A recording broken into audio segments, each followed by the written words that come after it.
Vote మన వజ్రాయుడు ఇట్లయితే వాడుకున్నాం. Vote మన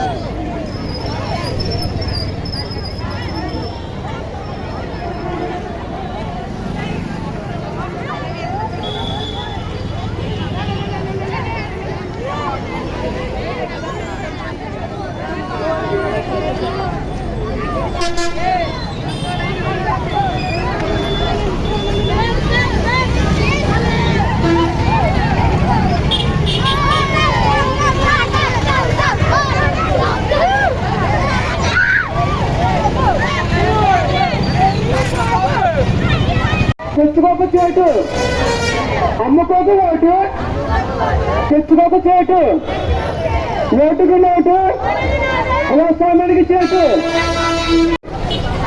అందరూ ఓటు వేయాలి, అభివృద్ధికి భాగం వేయాలి.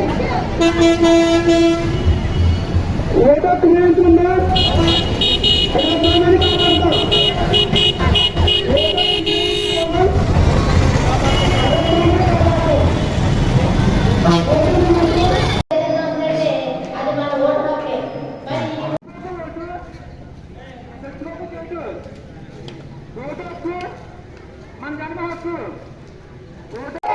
ఓటు హక్కు మన జన్మ హక్కు, ఓటు హక్కు మన జన్మ హక్కు.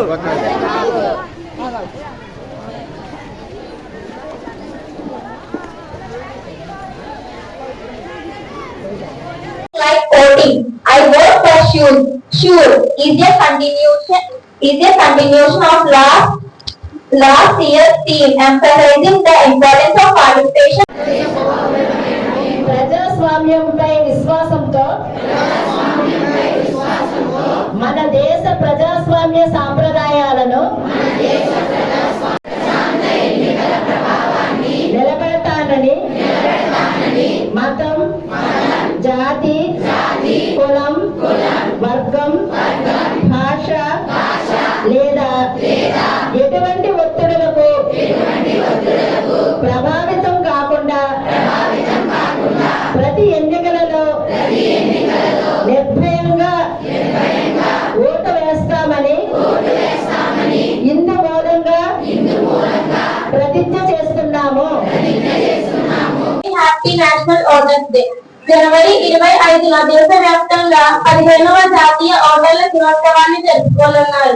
ప్రపంచంలోనే అతిపెద్ద ప్రజాస్వామ్య హజరత్తు అయిన 2024 లోక్సభ ఎన్నికల చారిత్రాత్మక మరియు విజయవంతమైన నిర్వహణ తర్వాత ఈ సంవత్సరంలో వేడుకలు జరగనున్నాయి. Very happy National Voters Day. The 15th National Voters Day is celebrated across India on 25th January. This year's celebration comes soon after the historic and successful conduct of the 2024 Lok Sabha election. ఈ రోజు 15వ national voter day శుభాకాంక్షలు అందరికీ కూడా. ఇతను teacher గారు చెప్పినట్టు, తెలుగు చెప్పినట్టు, ఇది మన 75వ ఎలక్షన్ కమిషన్ ఆఫ్ ఇండియా పెట్టి ఇది 75వ సంవత్సరం. ఇది 2011 నుంచి మనం చేస్తున్నాము. ఇది 15వ national voter day. National voter day celebrate చేస్తున్నాము కూడా అందరూ కూడా చాలా బాగా చెప్పడం జరిగింది. మీ టీచర్ గారు అయితే హిస్టరీలోకి వెళ్ళి కూడా మరి చెప్పడం జరిగింది. That was very good. And పిల్లలందరినీ కూడా బాగా మోటివేట్ చేశారు. సో మనకి నేషనల్ ఓటర్ డే ఎందుకు చేసుకుంటాము చెప్పడం జరిగింది. ఏంటి అంటే మనం డెమోక్రటిక్ కంట్రీగా ప్రజాస్వామ్య దేశం. మనము ప్రజలమే ప్రజాపాలకుని ఎన్నుకుంటాం. సో అంటే ప్రతి ఒక్కరికి కూడా ఓటు హక్కు ఉంది. ఓటు హక్కులో మనం మనల్ని పరిపాలించే వాళ్ళు మనం ఎన్నుకుంటున్నాం. సో ఈ ఓటు వల్ల ఏమిటి ఉపయోగం? మనల్ని పరిపాలించే వాళ్ళు అంటే వారిని ఏమైనా చేయమని మీకు అడిగే అవకాశం ఉంటుంది ఓటు, అంతేనా? సో మీరు ఓటు వేయడం వల్ల మాకు ఇది చేయండి, లేకపోతే మాకు ఇక్కడ ఇలా ఉంది, సో మీరు సరి చేయండి అని చెప్పే హక్కు మీకు కల్పిస్తుంది ఓటు. మీకు ఓటు వేయకపోతే హక్కు ఉంటుందా? ఎందుకంటే మీరు వాళ్ళు ఎన్నుకోలేదు, అంతేనా?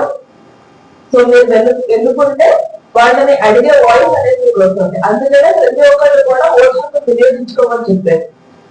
సో మీకు ఇష్టమైన వాళ్ళని మీరు ఎన్నుకోవచ్చు. అండ్ మీ టీచర్ గారు చెప్పినట్టు కూడా ఇప్పుడు నోటా అనే ఒక ఆప్షన్ కూడా ఇవ్వడం జరిగింది. మీకు ఇచ్చిన వాళ్ళలో ఎవరైతే నచ్చలేదో, ఎవరు కూడా నచ్చకపోతే నోటా అనేది కూడా ఇవ్వడం జరుగుతుంది. సో నోటా అనేది కూడా 30% పైన ఎక్కువ ఉంటే కూడా మనకి అది మీ యొక్క ఉద్దేశాన్ని చూపిస్తుంది. ఇప్పుడు చైనా అన్నిటికన్నా పెద్ద country with more number of people, but comparatively వాళ్ళకన్నా ఇండియాలోనే ఎక్కువ మెంబర్ ఓటర్స్ ఉన్నారు అండ్ ఆల్సో యూత్ కూడా ఉన్నారు. సో ఏదన్నా చేయాలి అంటే వాళ్ళకన్నా మనమే చేయగలుగుతాం, మనమే మన ప్రజాస్వామ్యాన్ని ముందుకు తీసుకెళ్ళగలుగుతాం మీ ఓటర్స్.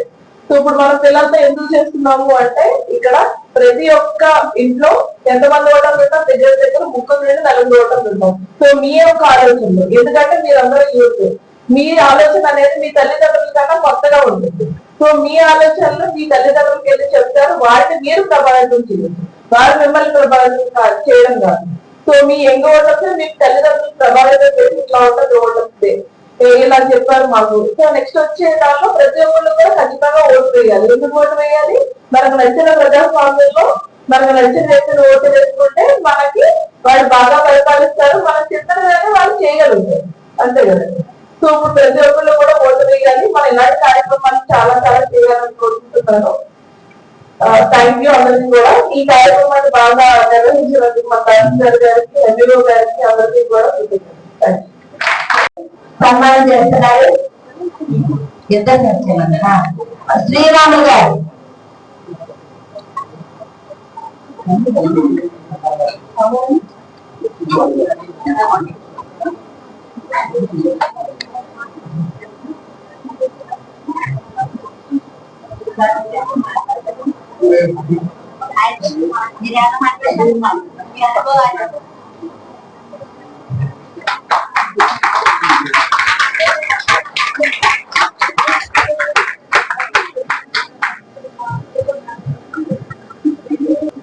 తహసీల్దార్ గారికి ఇచ్చేసిన బాధ్యులకి అందరికి నా ఉదయపూర్వక నమస్కారాలతో